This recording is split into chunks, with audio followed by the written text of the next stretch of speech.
Rise up!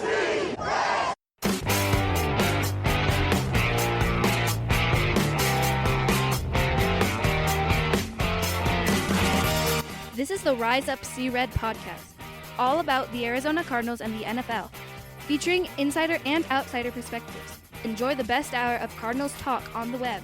Now here are your hosts, Jess Root and Seth Cox.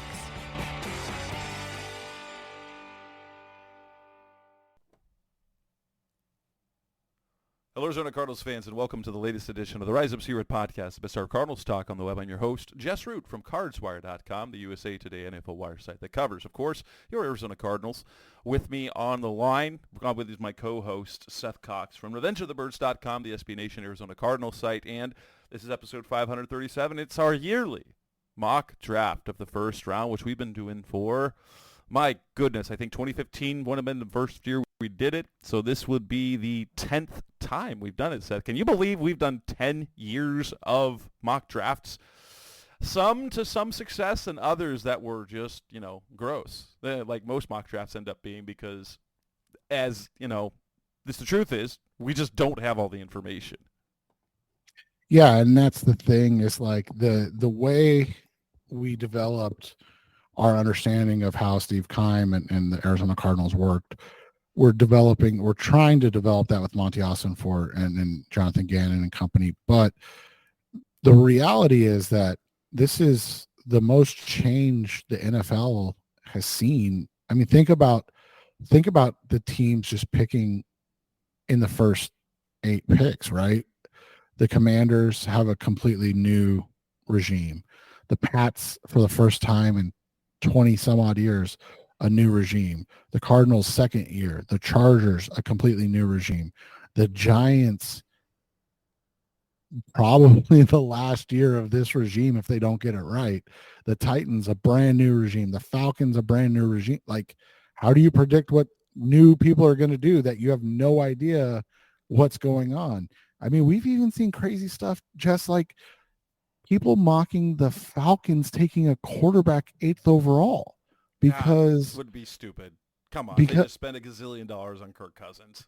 Right. But but that's what I'm saying is like, I think this year more than anything else, because of the changes in terms of who the people that are making the selections, that we're seeing this become a giant puzzle that is not like the puzzles that you and I are used to piecing together here. I mean, and I think it's just because there's so much uncertainty at the top that you don't have a feeling for where guys are going to go at the bottom, because you just truthfully don't know when people are going to go. I mean, we're even talking about like the Seattle Seahawks.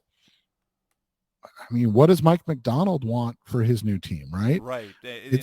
Quarterback would make sense this year, and Michael Penix makes sense because of their offensive coordinator who coached Penix at Washington. But at the same time, don't they want to build that defense a little bit? That would also make sense. Like, yeah, it's interesting how it's going to go.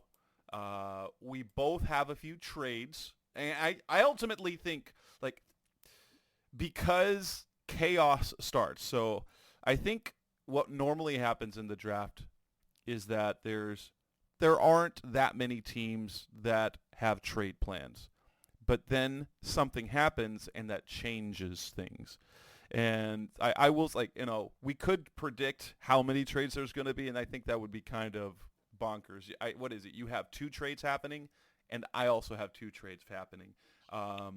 Yeah, and that's the thing. I think this is so unpredictable that, like, again, we know this is probably the craziest thing that I've heard is that you have teams, obviously the Pats, the Cardinals, the Chargers, that all could trade down.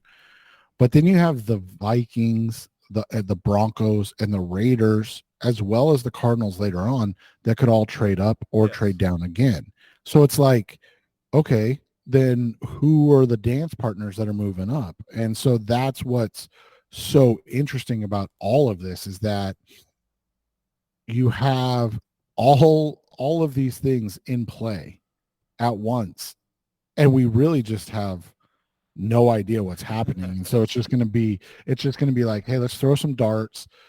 You and I feel fairly confident about the first 4 picks. Yes. And then after that, it's basically a lot of similarities, but a lot of different names and chaos. Yes. I will say that I used this same mock draft for what I wrote for Sportsbook Wire, which takes a more of a betting lens to it.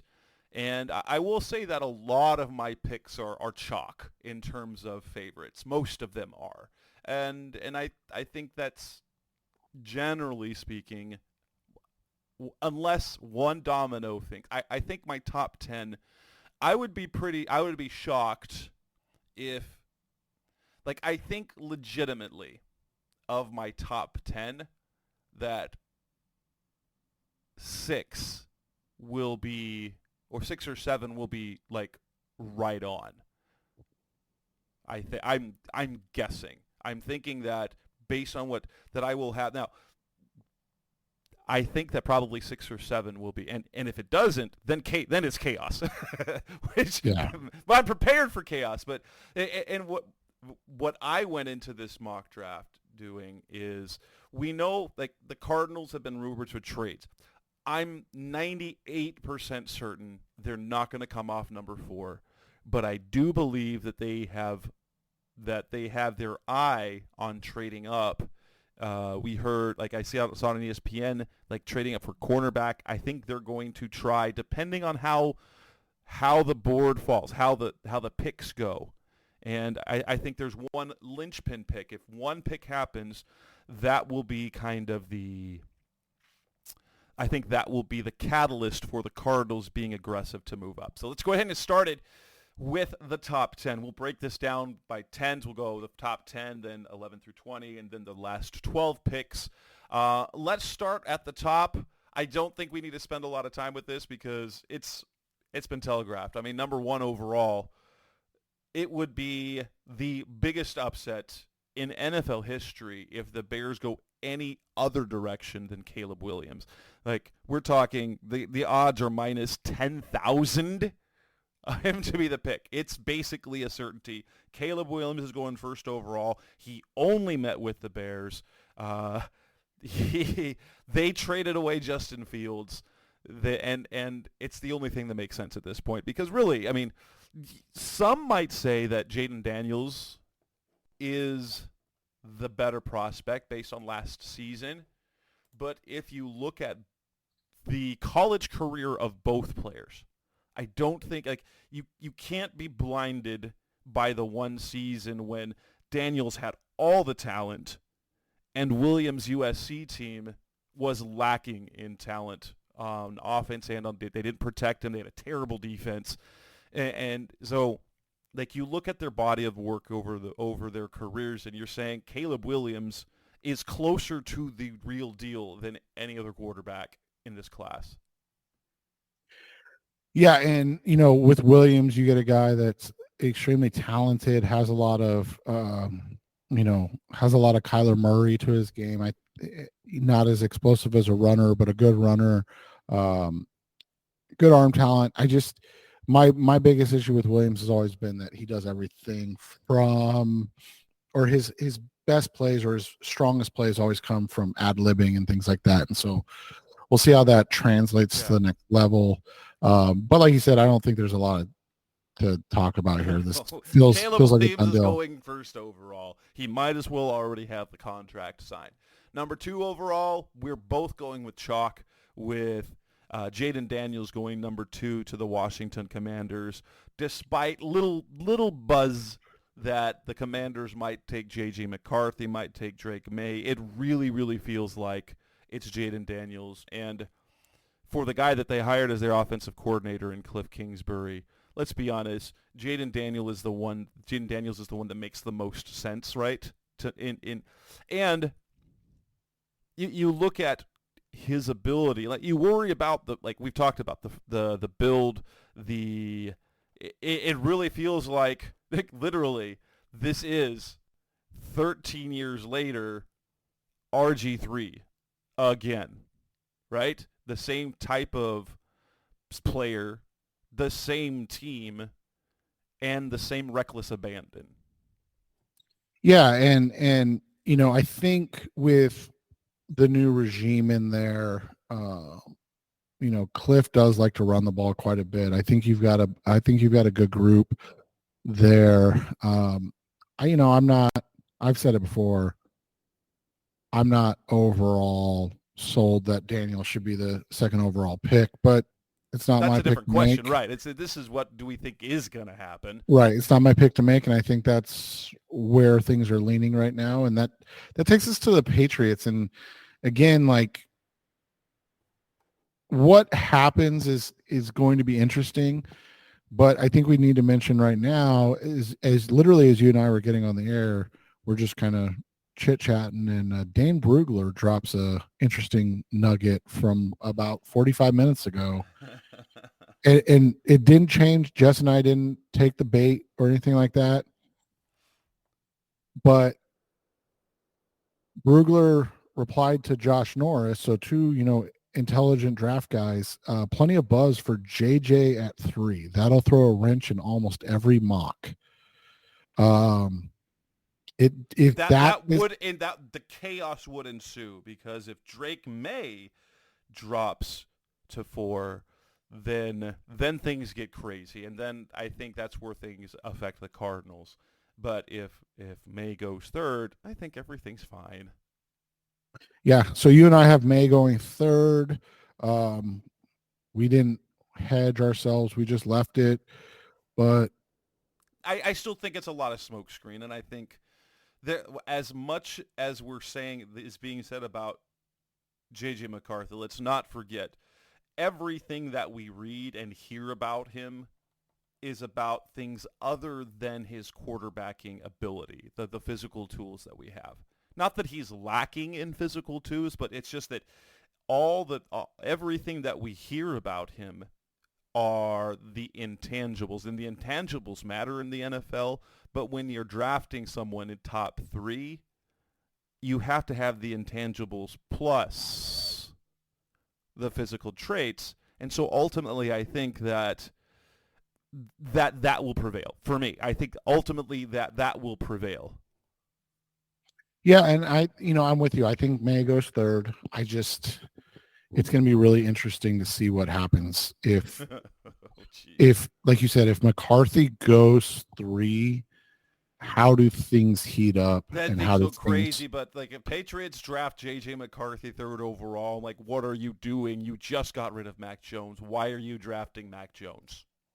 The interesting thing is that now it's come out, and again, this could just be smoke as we hear all the time, but that the Giants wouldn't go up for J.J. McCarthy. Does that change for Drake May, though, right? Or let's get even wilder. Would that change for Jaden Daniels if May goes 2 and McCarthy goes 3? So does that, if the Giants are saying, no. I find that funny. I do find that funny. They wouldn't draft McCarthy 4, but they would at 6. Right. So, well, basically what they're saying is it's not worth the 2 extra 2s that they'd have to give. Right. That does make sense. And that leads us to the Cardinals pick. And as much as we've talked about like the 3 first-round picks that could come from the Vikings, the honest truth is the Vikings moving up to 4 doesn't make sense if McCarthy's their target. Because if you're targeting McCarthy, unless the Chargers have said no, but the buzz is that the Chargers are looking to move off of number 5, is that the Vikings they don't need to go all the way up to number 4. They just need to get past the team they think that's going to take McCarthy, which might be the Giants. And the only reason that they would come up to number 4 is if the Cardinals are also, if they're bidding against the Giants moving up or another team. That's the only reason they would need to come up to 4, is if they're bidding against another team, because I don't think otherwise they just let Harrison get picked 4th, and then they get on the phone with the Chargers, who would love to move back. From everything I have, like all the buzz that's out there, is that the Chargers would love to move off of number 5. Yeah, and the thing that I've heard about that, and I agree with you 100%. That's the noise that's out there. The thing that I've heard about that is that, you know, Harbaugh wants to rebuild this team in his own image and what the image he thinks. And, you know, obviously I think we all kind of know what that image is. But so if you end up getting 11, 23, and then a first or second next year, whatever and I think you said, yeah, you know, in this instance, you had them going, what, 11? So they would go 11 and next year's 1, or what? Yeah, it's 11, a fourth, and then next year's 1. So and Harbaugh's like, I want next year's 1. And right. the Minnesota doesn't want to come off of. And we did just sort of glaze over the fact that the Cardinals took Harrison. I think we don't need to go over too much about that. Harrison is the pick that makes the most sense. He checks literally every box at receiver. He is the best player in the draft who's not a quarterback. There's no one better to bet on. So unless they view, and I talked about this on a radio show, I think it was last week or the week before on AM 1060, is that, you know, the only reason you move off of that is if, say, you have, out of 10, you rank Harrison at 10. You've got Neighbors and Odunze both in the 9 range. So you move off that pick and get a 1 or a 2 for next year, and one of those other 2 guys that you view as nearly on the same level as Harrison, and then you go away feeling pretty all right. But yeah, but again, you're just like, but why? Just take Harrison. I think this is we know what Monty did last year. Move down, move up. It was crazy. This year, he's not going to do that yet. I think he's going to do that. He's going to move around on that second pick. So Harrison it is, and then we go, this is where we start differing. So this is where we start moving off the beaten path. I have the Vikings trading up, and from what I have heard from people who have heard, the Vikings don't want to give up number 23, and so they have to find a partner willing to do that. And so they're going to give up 11, one of their day 3 picks, and then next year's first. And that's kind of the linchpin. And the Chargers are like, we wanted to come off that pick anyway, so we'll move back to number 11. The Vikings move up to 5. They get J.J. McCarthy. Should they go up that high to get him? You know, we've talked about McCarthy being kind of like a Brock Purdy. He's an expensive Brock Purdy. But if there is a team that would land a player of his skill and mentality, Minnesota is the perfect place for it because of the talent that they have. If McCarthy went to Denver, that's a mess. If they go to Oakland, maybe a little less a mess. If they go to the Pats, that's a mess. If he goes to the Commanders, that's a mess. Like, if you put Brock Purdy in any of those situations, but you put Brock Purdy on the 49ers, you put Brock Purdy on this year's Minnesota Vikings, you put J.J. McCarthy on those 49ers, you put J.J. McCarthy in that Minnesota Vikings team, you're going to have growing pains, but I think he's the high floor type of guy, like the guy that immediately is going to give you as close to a performance as you got from Kirk Cousins. Yeah, and it's one of those things that you look at it where you see a guy who ends up, you know, probably being very good, and there are upgrades available, but there's also a lot of downgrades. And so, you know, he ends up being, I don't know, a guy like Kirk Cousins. So, you know, that it is what it is. Like, obviously it's not anything that we have anything to do with, but it's an interesting decision they have to make. I have the Chargers standing pat. They don't get enough. They want 23. They're not going to move down unless they get 23 as well.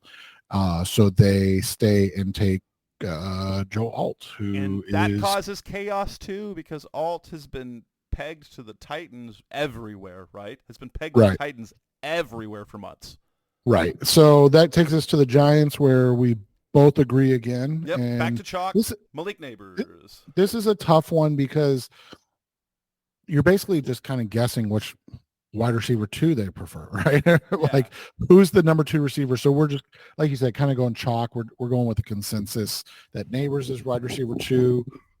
You give Neighbors to the Giants. I don't think it's a bad pick, and I don't think if you put Rome Odunze there would be a bad pick. No. There's a lot of signs that say that Odunze is lined up for the Bears. We just saw, I think it was today on social media, where Odunze was working with Caleb Williams, not just visiting the team, but also working out with him and the other Bears receivers. So, this is the barring someone saying, no, we want Rome. This seems like both the Bears picks are, no, I think that they're doing a terrible job of keeping them a secret. That takes us to the Titans, and we both go same position, different names. And I go chalk with Alt because, well, he's on the board. He's going to be the first tackle taken. But you have? Yeah, I have them going with Olu Fashanu. Obviously, without Alt on the board, you have to go somewhere else, and they go with Fashanu, who, checks all the boxes. Yeah, do you think ultimately he would be number 2 off the board as opposed to Fuaga? I think Fashanu, top to bottom, talent-wise, I think it's kind of like Andrew Thomas a few years ago. Right. Wasn't Andrew Thomas a safer pick because of what he did, and Fashanu is kind of as well? Well, and here's the thing, and this is what we talked about with Sully the other night, talking about offensive linemen. Go check that one out. That's always the good one. But Fashanu is really the only other left tackle outside of Troy Fatanu, the Washington one, who's 24 and only started for 2 years. So, like, if you're drafting and you need a left tackle, Taisi Fuaga is not an option. Never played it. J.C. Latham never played it.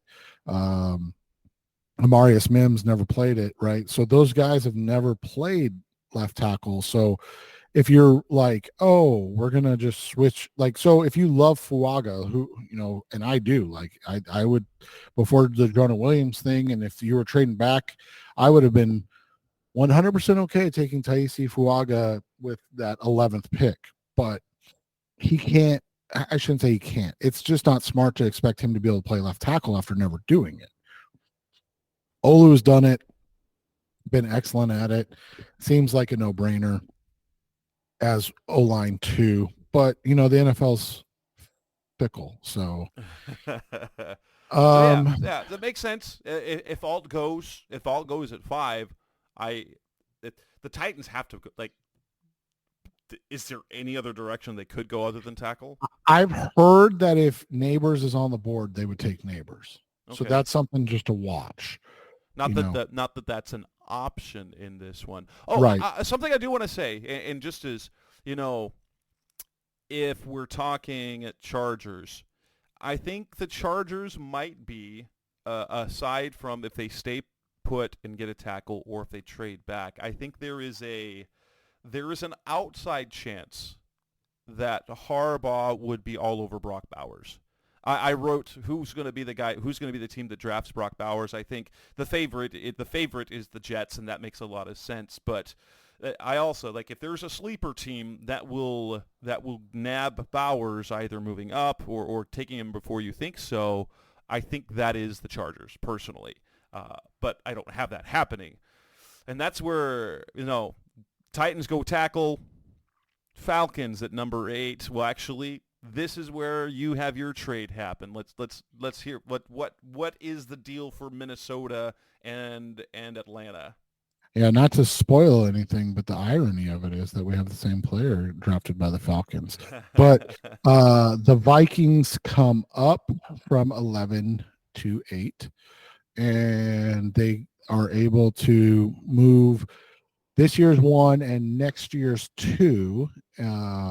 So again, not having to give up a future 1, not having to give up 23, give up this year's 1, next year's 2 to move up 3 spots. If you go by the trade board, it would be this year's 1 and 3. They don't have a 3, so they give up a little little less than what Jess's scenario is, and they still get JJ McCarthy from the Falcons. So the other thing is, and I know this is cheating, but if the NFL ends up like making them pick swap like the Cardinals did last year, I feel like everybody should get a mulligan if it happens like right before the draft, like the Cardinals did last year. Yeah.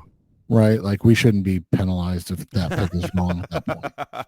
Right, but ultimately, like when we talk about next week, when we talk about the draft, we will look at. I'll give you some numbers about.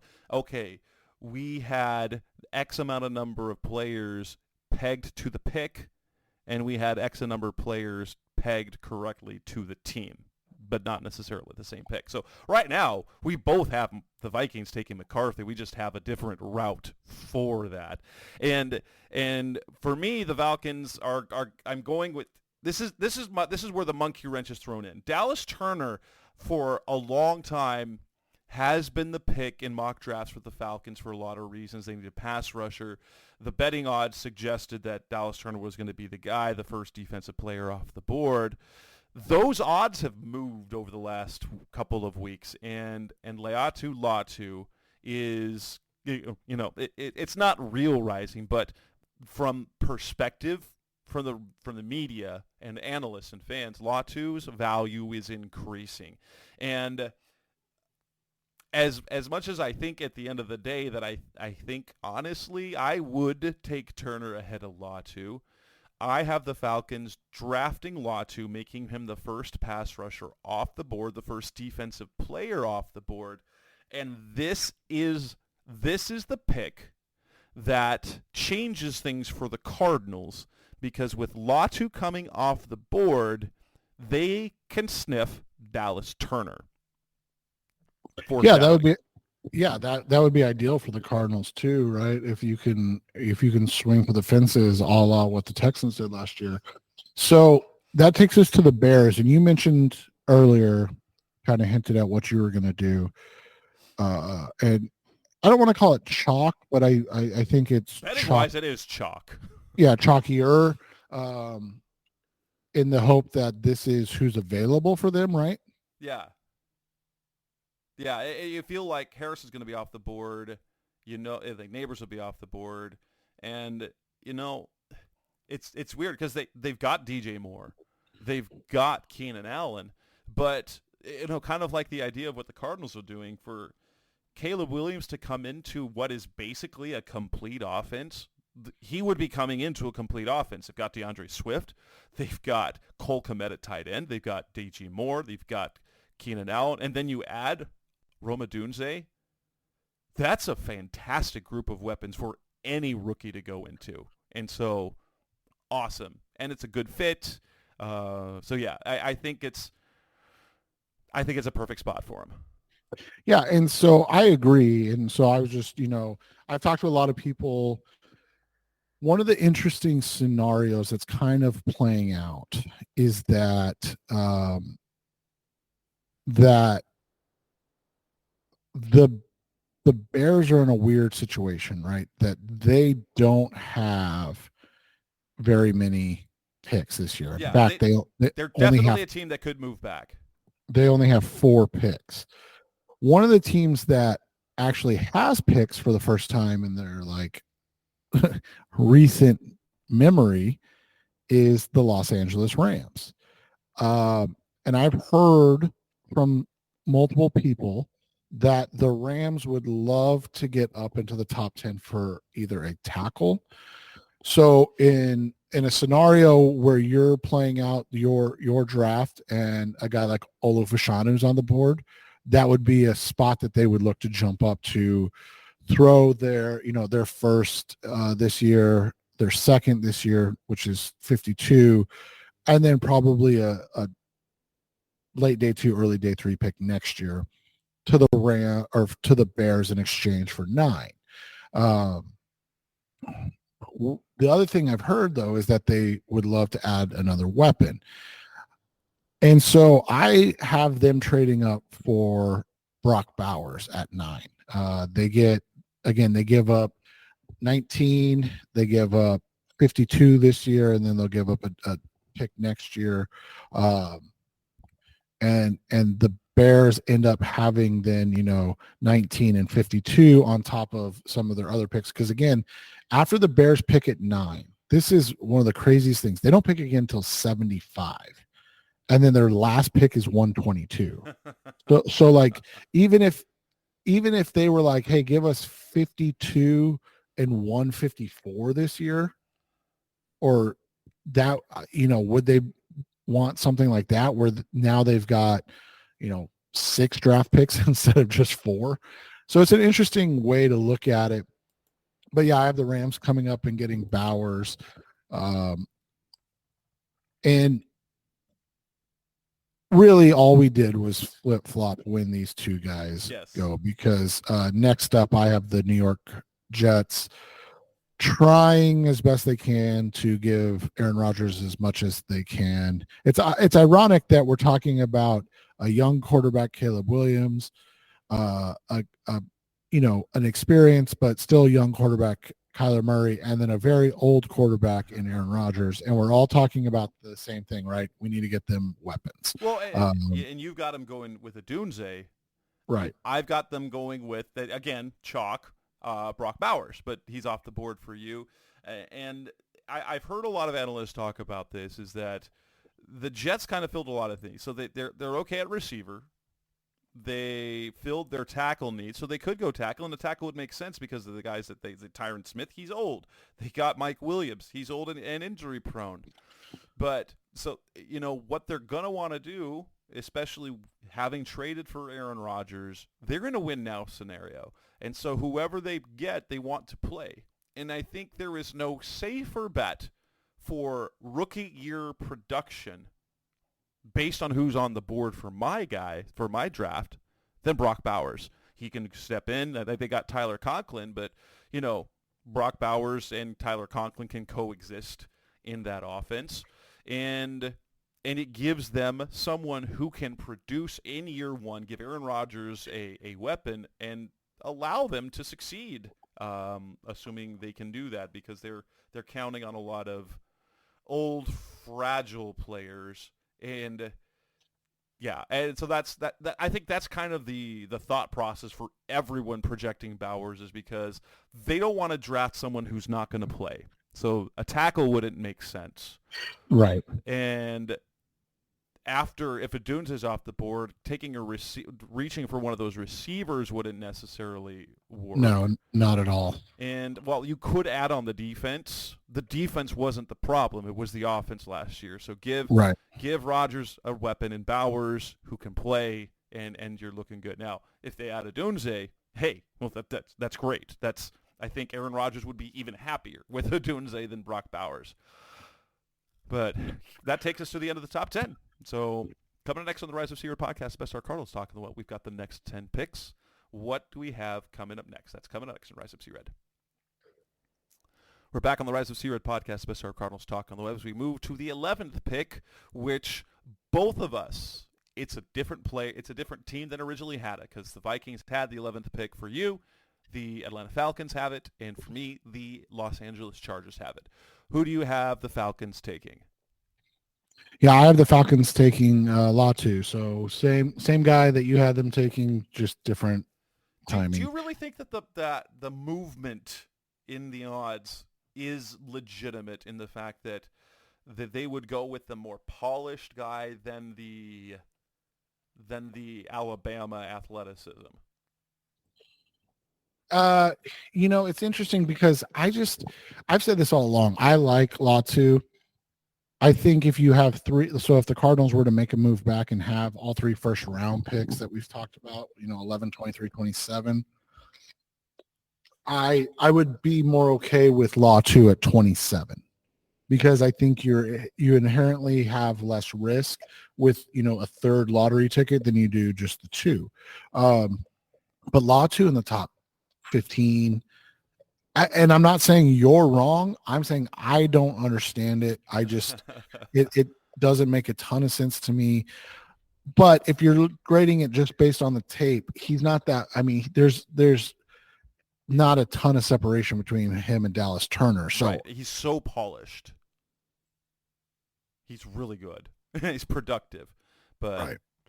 Yeah, and this is where I have the Chargers going with the position you had them going, but Alt is off the board, so I have the Chargers getting Olufashanu. So still kind of on the same wavelength, but this is where things go crazy, and this is where the Cardinals sniff. They smell a deal, and so we move on to number 12, and now the Broncos. The Broncos, in my mind, would love to get J.J. McCarthy. They just don't have the ability to move up and do it, honestly. They don't, because they have no pick after 12 until number 76. And so they are willing to move back, and, they want a quarterback. I don't think they want to take a quarterback at 12.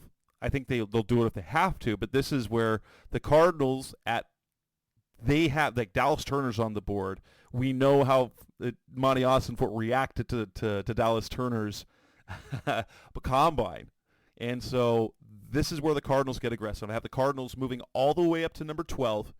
The Cardinals they give up 27, 35, and 104 in exchange for 12 and 76. And I'm happy with that. They take Dallas Turner, and they come away with they swing for the fences, and they get for my money, the best prospects at the two biggest positions that they had a need at. Yeah, and to your point, you look at it and that trade, how that all goes out, they end up right in this scenario. You look at their draft capital, right? And we've talked a lot about it. And something that you and I have talked about, that you and I have written about, part of the reason we're okay with them going and making a trade up, because even like having 6 in the top 100 and 7 in the top 105, that's a lot of rookies, right? Like that's a lot of rookies in 1 year. And so, you lose 35 altogether, and you have them losing 90 as well, or 104. And so, it'll be interesting to see. 4 picks in the 3rd round, and they can move around. Honestly, they right. can move around, and they could potentially move back up into round 2 if they see a corner that falls that they like. Yeah, someone at the end of round 2 that they like. Yeah, and so I like that. I mean, it would be a great, fun scenario to play out, like you said, and to see that come about. I just have I'm boring and just have the Broncos sit pat and take Bo Nix. I will say this, that this comes with a little bit of information, not a real report, but I have heard from people who have heard that the Cardinals are looking to move up for a pass rusher, and that their top 2 are Dallas Turner, then Jared Verse, then Latu. So if Latu goes off the board first, that puts the Cardinals in attack mode, whether it be for Turner to move all the way up or to move up a little higher. In fact, I think it was on my last of the mock draft that I did over the weekend, I had the Cardinals trading up to 20 with the Steelers, and they got Jared Verse. And so with that in mind, my last week, the feeling was they were going to move up for a corner. But if they have Turner or Verse within reach, I think they're going to be aggressive for that. And if Turner isn't taken at 8, I think things get like, I think that's when they start, that Monty turns on Super Monty guy, what he did last year. So we've got 12 off the board as we go to the Raiders, and we differ in the picks that we have them doing. You have them going with offensive line. I have them going corner. Why do you have them picking a lineman? It's difficult because I've seen a lot of Michael Penix Jr. here. I just can't imagine 6 quarterbacks go in the first 13 picks. It just doesn't feel right. And then from there, you look at it, and there's a lot of choices, right? One of the ones I've heard a lot about, and I literally wrote it down and then changed it twice. I have seen a lot of people mock Byron Murphy the second here. And that would be incredibly fun. Yeah, it would. I mean, you pair him, like, you've already got Christian Wilkins. You've already got Max Crosby. Right. And then you got Byron Murphy. That would be, for a defensive-minded guy in Antonio Pierce, you stack that side of the ball when your offense needs some work. But yeah. So it ends up being, it's one of those things you look at. Again, you and I are not draft guys in the sense of everybody. We do a lot of work as much as we can to kind of have a sense on what teams are doing, but you have to go to these other sites and kind of know it. And the idea of Thayer Munford Jr. or Dalton Wagner being their starting right tackle next year, just it doesn't make sense to me. They need help at a number of positions, but I think addressing the offensive line and getting a guy in Taisi Fuaga, who, like I said, would be one of my picks with a bullet if the Cardinals had never even thought of Jonah Williams. So I go with that.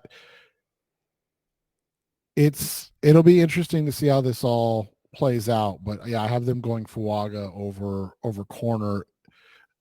And I have them taking Quinyon Mitchell, becomes the first corner off the board, adding that to a secondary. Going from a pretty decent secondary to adding Quinyon Mitchell there, I think makes them a really good secondary. Right, and I don't think that's a bad spot either. I think it makes a lot of sense. And it just starts to become putting the pieces together and how they all unfold. From there, we go to the New Orleans Saints, and we have virtually the same position. Yes. Virtually the same pronunciation and two different players. You've got Troy Fautanu, Washington. I've got Taliese Fuaga, Oregon State. So both looking at the offensive line. They need offensive line. I was going to say it seems like a foregone conclusion. The ironic thing is the most mocked person there's Olu Fashanu, which just it doesn't seem like that's plausible that he's still going to be there, right? Right. I think his over-under on draft position was 13.5. Yeah. So again, Raiders, Saints, like, so, it makes sense. But yeah, we're both in the same mindset. The Saints desperately need help along the offensive line. Ryan Ramczyk has a degenerative knee issue that could cause him to retire at any time. I think they just got rid of Andres Pete, local kid, Andres Pete. I'm double checking that, but I think he signed somewhere else. This team, Trevor Penning, James Hurst, Eric McCoy's not bad, Cesar Ruiz, and Ryan Ramczyk, like they desperately need help along the offensive line. So it makes sense. That takes us to the Colts. The next three picks, we're all on board with the position, just not the player. Right. And so I go Quinyon Mitchell here because he's not off the board yet. And I go with Terrion Arnold, who is the next cornerback off the board. The Colts taking a cornerback makes a lot of sense with the division that they're in, being in the AFC. They got what was it? Julius Brents last year, was it? Yep. And so just give them another really good young cornerback for that defense, and I like it. And this would be an area, the way that my board has fallen, that you could see the Cardinals looking to make a move, yes, like you said, for Turner or Verse at this point. Yeah, and at number 16, we both have the Seahawks going with the pass rusher. You have them taking Dallas Turner, but the Cardinals moved up for him, and the Seahawks on my end get Jared Verse. The wild card here would be, do they go and get Michael Penix? I think kind of the idea, since Geno's their guy this year, why would you draft a quarterback in the first round? I don't know. Especially Michael Penix. Yeah. The other thing you have to look at too is that there are a couple other fits there. One of them is Troy Fautanu, who's off the board in mine, but on the board in yours, and is another, local Washington guy. Yes. And then I have heard, especially since you've got some worries about their right tackle with his injury. right, and I have heard that one of the things that Mike McDonald would like to do this year is find a interior defensive lineman, and so I've heard a lot about Byron Murphy and Johnny Newton potentially at 16. So all of that information, it's a lot of information we just threw at you to tell you that we picked Dallas Turner and Jared Verse. Right. But all of these because things, well, think about this. When was the last time Seattle had a good edge pass rusher? right. It's been a long time. I guess it would technically be Michael Bennett, but he's kind of a hybrid, right? Like he wasn't technically like an edge guy. So from there, we get to the Jacksonville Jaguars. And again, same position, just different names. Terrion Arnold is still on the board for me. So we go with Terrion Arnold, and you go with Cooper DeJean. And so we're staying on board. That's a fun pick for both teams. The Bengals, interestingly enough, we both go different positions, but both are critical needs right now. They lost Jonah Williams to the Cardinals in free agency. They lost DJ Reader on the interior. So you have them going with Byron Murphy II. I have them going with Troy Fautanu.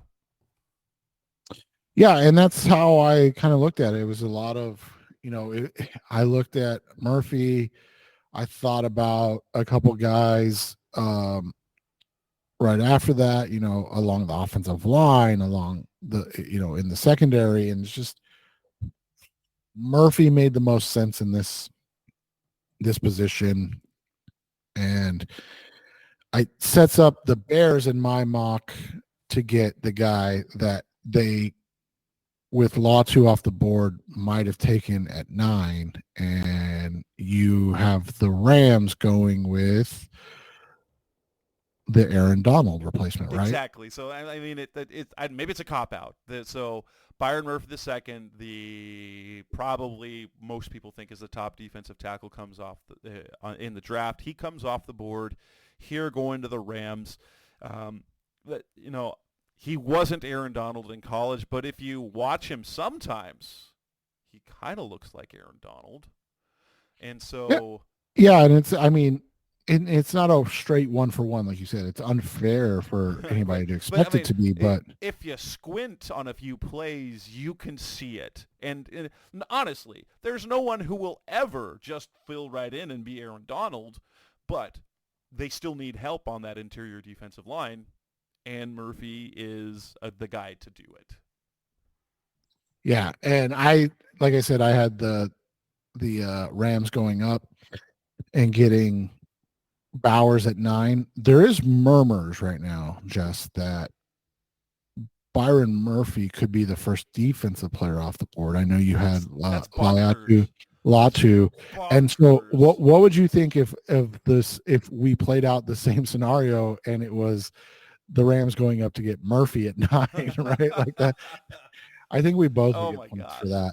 But yeah, so, and I have the Bears taking Jared Verse, who I've heard that, they literally could take Latu, Verse, or Turner at that 9th pick. Like, it'll be interesting to see how that goes, on Thursday. And then with number 20, as we wrap up this segment of the show, Pittsburgh Steelers, also a team that seem to be guaranteed to take an offensive lineman. You have them going with the versatile guy in Graham Barton, tackle out of Duke, but projected maybe more of a guard in the pros. And I have them taking Alabama's J.C. Latham, jumps right at the right tackle. There you go. And you can they need to protect either Russell Wilson, Justin Fields, both. And so that like it's kind of like they're going to do it. They're going to take a lineman. Yeah, and it feels like they need to. I've heard that they love Barton as a center if that's where they go with it. So it'll be interesting. And but they don't have a center right now because they cut Mason Cole. Believe it or not, Mason Cole was their starting center for the last 2 years. So right. Who knew? Coming up next on the Rise of Secret podcast, the best of our Cardinals talk on the web. Let's move on and talk about the final part of the draft, picks 21 through 32. That's coming next on Rise of Red.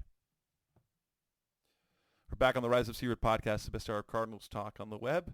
At pick number 21 with the Miami Dolphins, we both have the same thing in mind, and I think it's kind of obvious why they would do it. They lost Christian Wilkins in free agency. You know, Byron Murphy's off the board. Why not get Johnny Newton? It's a perfect fit. Yeah, it seems ideal. Less ideal if you're a Johnny Newton fan like I am and want him in Arizona, but it seems ideal for them. So that's what we both have them doing. Again, when it's this much chalk late in the draft, it just seems like it's never going to happen, right? Right. And then we go to number 22, Philadelphia Eagles. You have them going offensive line, and I have them going with cornerback because they've got an aging defensive backfield. So I have them getting Nate Wiggins out of Clemson, a guy that I wouldn't mind. Seth convinced me based on what he described him, a guy that I think would be a great fit in Arizona. Seth talked about the reasons why in our last show. The athleticism, the on-ball production, the effort that he gives, and then, his willingness to tackle. That might be a downside, but, think like a feisty Dominic Rodgers-Cromartie, who actually played many years in Philly. He's the guy that we traded to the Eagles for Kevin Cobb. And what is your thought in taking J.C. Latham? So I talked about this a little bit with Justin today. It's tough because you've got the Eagles who don't really, their needs aren't incredibly immediate, but one of the rocks of their team, one of the guys that has been, one of the best players in the NFL forever, Lane Johnson, is going to be 34 years old in May. You just wonder how much more time that guy has. Cam Jurgens is, starting at center. They have Landon Dickerson, Jordan Mailata. Tyler Steen, I could see Latham replacing at right guard, but this is a pick where you look at it and you say, we don't have an immediate need. You could talk me into an edge rusher like a Chop Robinson. You could talk me into a corner, but it would be kind of the same idea, right? With a corner. And so I don't think they have any glaring need a starter immediately needs. So I went with a guy in Latham who I don't particularly like, but I feel like if he's going to be successful anywhere, it's going to be in Philadelphia, and they're going to get the most out of him. And he could, and it's huge shoes to fill, but he could potentially replace Lane Johnson after this year. Yeah, it sounds like the Cam Jurgens pick a couple of years ago. Now he gets to fill in for Jason Kelce. Good luck to him. That's not going to be easy to do. Now, next up, we've got the Vikings back on the board, and you and I have them going defense this time, right? Which makes sense because they need help on defense. Now, they lost Daniil Hunter. They added Jonathan Grenard. I have them going with the pass rusher and Chop Robinson. And I think, honestly, if Robinson's going to succeed, going to a team that already has a guy that can produce on his own like Grenard, I think that's a really good setup for him. Yeah, I agree. I like that pick. And I'm just looking at what they have at corner. Obviously, Byron Murphy's there, Caleb Evans, Josh Metellus. Probably not ideal as your guys starting outside of Murph. And so I went with Nate Wiggins, as you talked about a little bit earlier, one pick earlier. Good fit, good player, makes a lot of sense, and a guy that we'll see how he translates to the NFL, because I think I have questions, but I love his ability. At number 24, Cowboys offensive line's got to be the pick, but we have them taking different spots. You have them taking the the big, very good center in who can play some guard, Jackson Powers-Johnson, while I have them taking the big right tackle out of Georgia and Amarius Mims. Either pick makes sense. Yeah, it does. And you look at it, and again, Mims, like I talked about with Latham, those are guys that I personally would not draft if I don't have the right infrastructure. Dallas has seemed to do a really good job with offensive linemen. Tyler Smith's been excellent, obviously. And Mims, like you said, would be a nice addition to a roster that needs it. I need the infrastructure. I don't know if Dallas has that. That would be my only concern with him there, but I could see the pick happening, just not saying I would do it if I was them. Again, what we're doing is trying to predict as opposed to what we would do, which leads us to the Packers at number 25. Also, same idea, offensive line, different kind of philosophy. You have Mims going to Green Bay, and I have them going with Graham Barton, who you had going off the board to Pittsburgh. Barton, who honestly, there's the potential to play anywhere on that offensive line, and the Packers probably don't know what they need yet. And so his flexibility, I think, is a perfect fit. And if we're going with the traditional Packers philosophy of just drafting left tackles to play somewhere else, well then you've got Graham Barton, right? Yeah, and I agree with that. I like that fit, but he's off the board, and I went with Amarius Mims here because again, infrastructure I think is going to be key for him. I do think Green Bay has the infrastructure to make sure he has success, but it'll be interesting to see how that goes. And that takes us to Tampa Bay and a lot of old friends from the Arizona Cardinals, right? Yep. So you have them going with the Todd Bowles taking the edge guy and Chop Robinson. I have them going center. After Ryan Jensen retired last season, like, they need a center.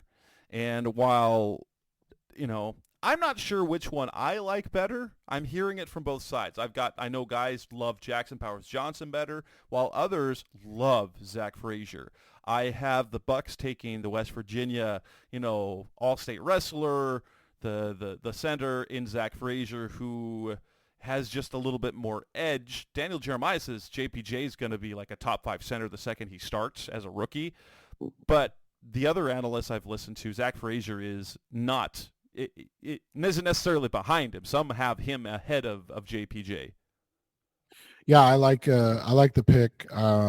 It'll be interesting to see how it all plays out and see where that fit is. But I like that pick. I have them going Chop because it's Todd Bowles, and it's a Todd Bowles pick. That does work. Yeah, he wants a pass rusher. That's just not available for me. So right, exactly. That brings in my mock the Cardinals back up, and your mock the Broncos up. Go ahead and give us your Broncos pick. The Broncos were paid off for their patience. They get their quarterback. They get Bo Nix. I think if honestly, this is the right spot for Bo Nix. At number 27, where they're able to pick up a second and a fourth to be able to get Bo Nix right here is perfect. I don't know if they traded back that far, if they would have the patience to wait that long, but I still think it's right about right. But your pick is also your pick makes a lot of sense. I would not complain about it. That's a great fit. It's one of those things, man. I have them going with Kool-Aid McKinstry, and I've really gone back and forth between Kool-Aid and Cooper DeJean at 27. DeJean's off the board in your draft, so it doesn't matter. But the Cardinals were too, so. Right, exactly. And I've just looked at this. I think I think if they had a pick between DeJean McKinstry and Chop Robinson, I honestly don't know where they would go. And so I'm just kind of throwing stuff at the wall here.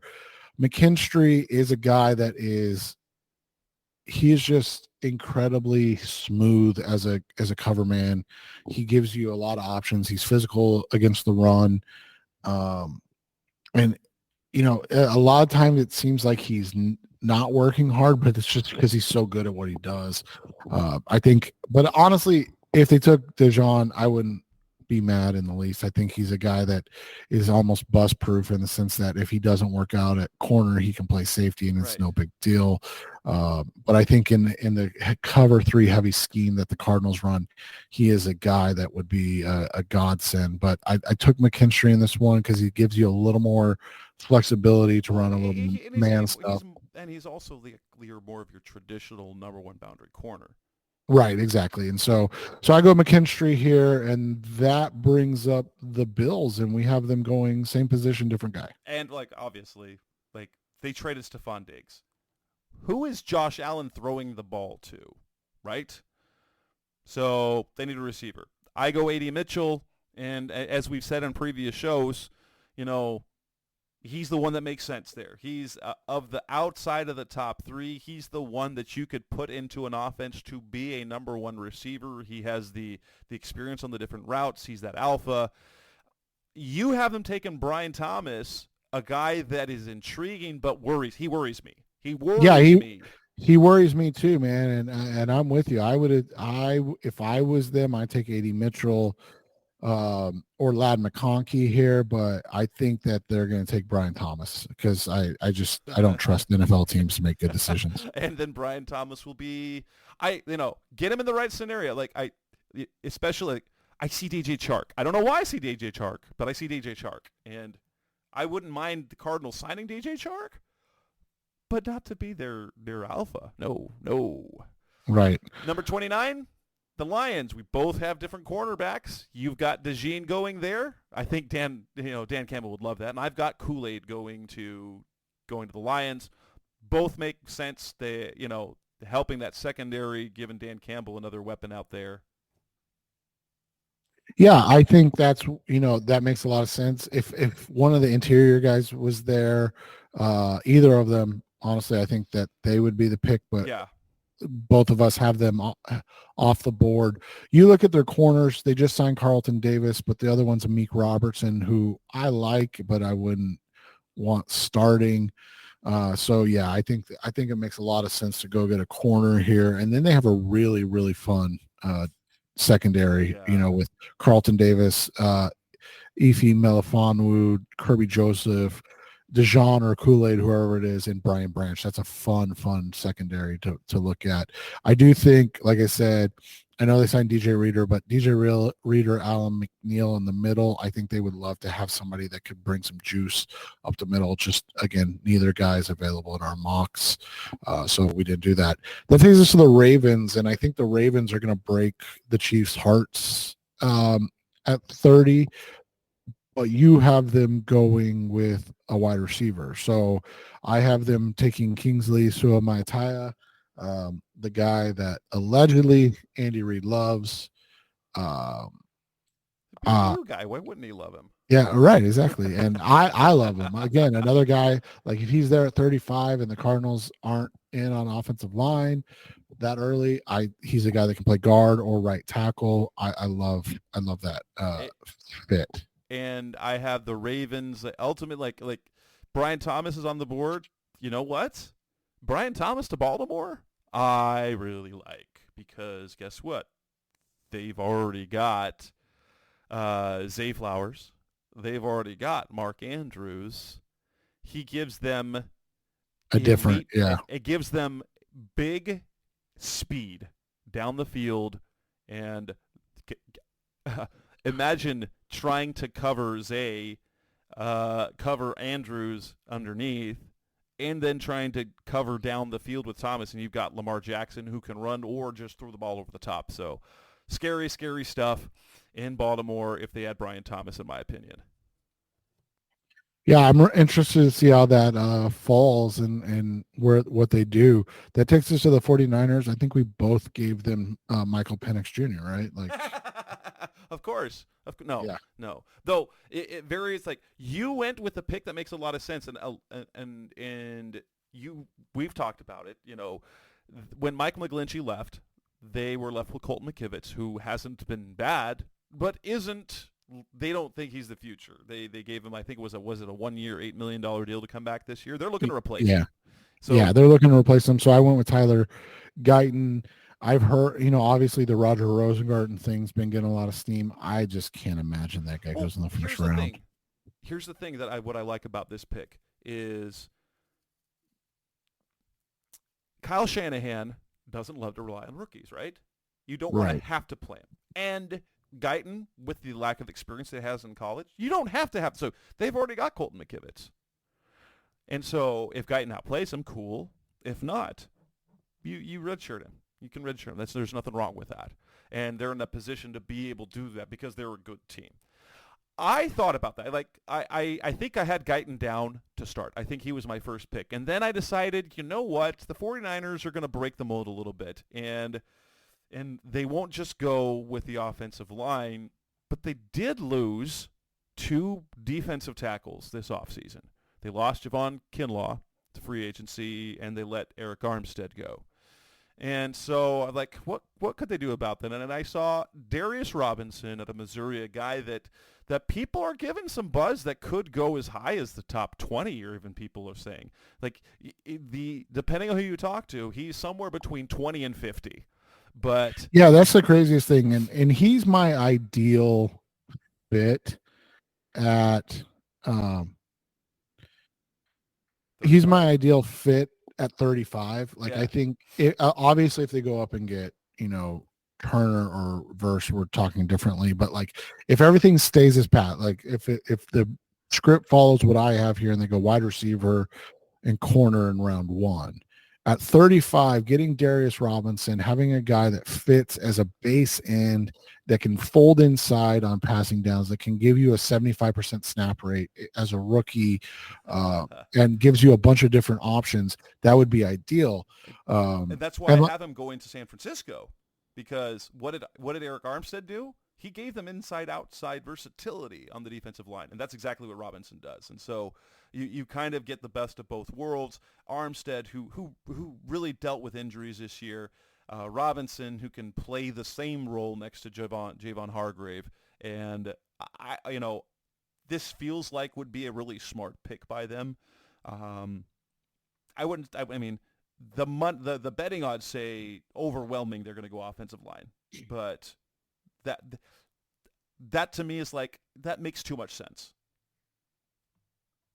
Yeah, I agree 100%. And I think offensive line or defensive line, but obviously depending on what they do with Ayuk is a lot of it, but it seems like that's what they're going to do.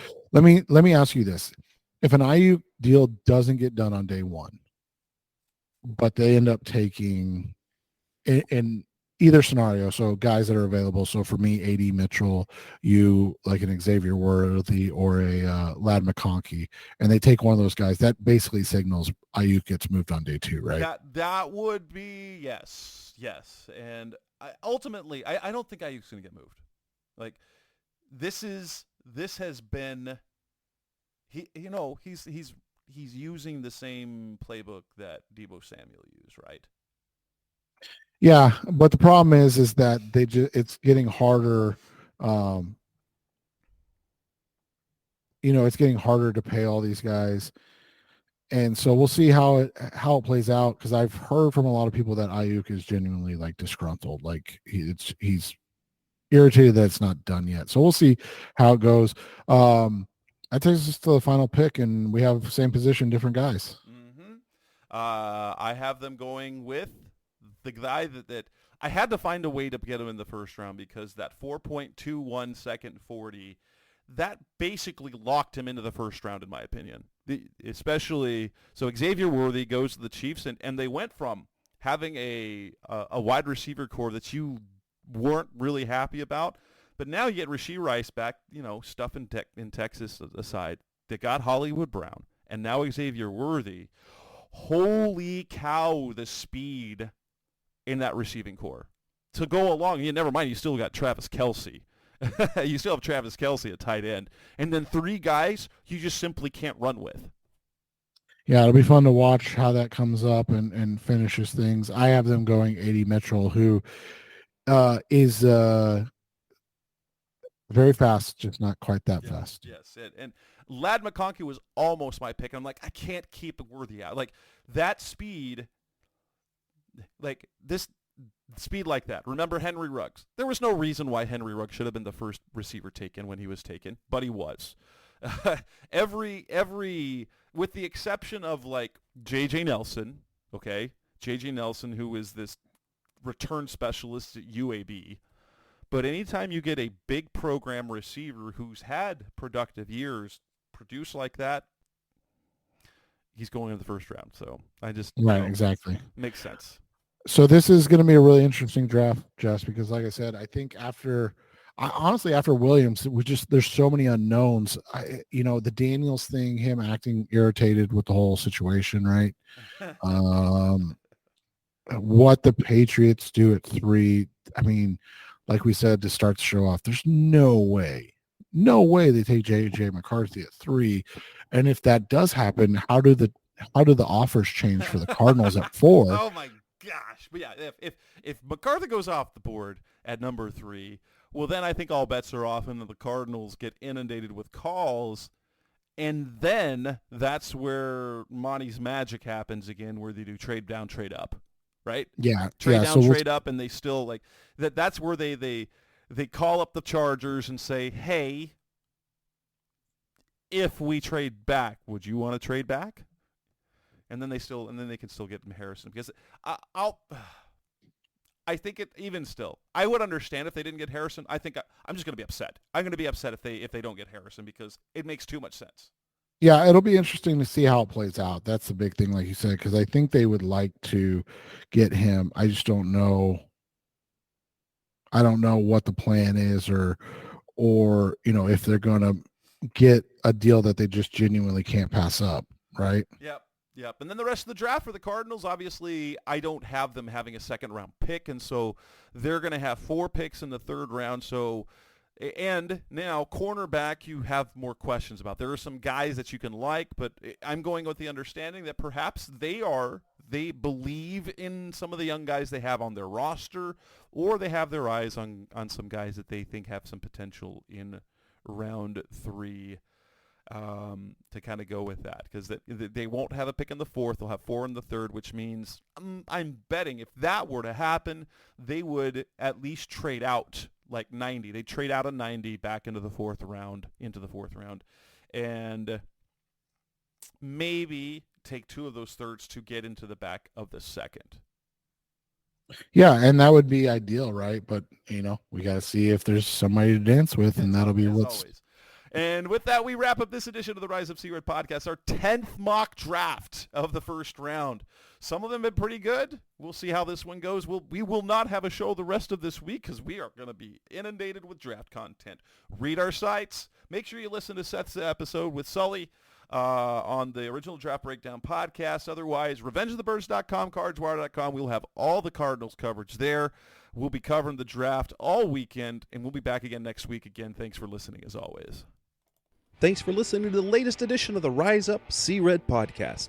Listen to previous episodes and subscribe to the show on Apple Podcasts, Stitcher Radio, Audioboom, or many other podcast platforms so shows are delivered directly to your mobile device.